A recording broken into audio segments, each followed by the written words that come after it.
okra na may kanin. Okra, sitaw at ito, yung kanin. Kanin, okra, and sitaw. Wow, very healthy. Delicious. O, sige nga, subo. Subuan natin si Bebe. Kung anong itsura. Walang Tinikman mo na yung kung anong lasa? Tinikman mo? Okra. Ako, hindi mahilig sa okra eh. Si Olga, wala lang. Wala lang. Sarap.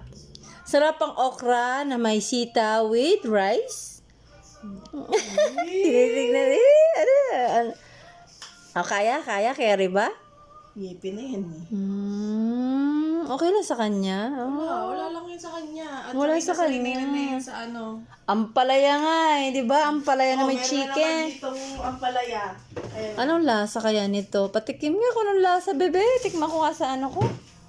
Kung anong lasa. Asang gulay. Pero yung ampalaya talaga tinikman ko kasi wala sa kanya eh. Sarap naman. Sarap.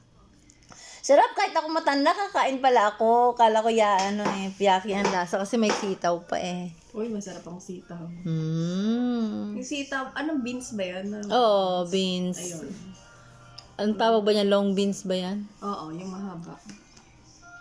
Ang gourd ay yung patola na yung yellow ba yun? Yung green na. Napakain ko na din siya noon, yung Patola?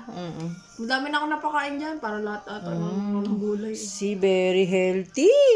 Very healthy. Yummy. Tapos yung mga gulay na yummy, wala baby. sa palengke, tapos sa Yummy. supermarket, nakabili na din ako.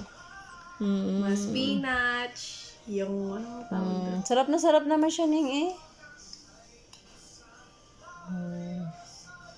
Yahoy, huwag mo agad. Katakawan ko na naman.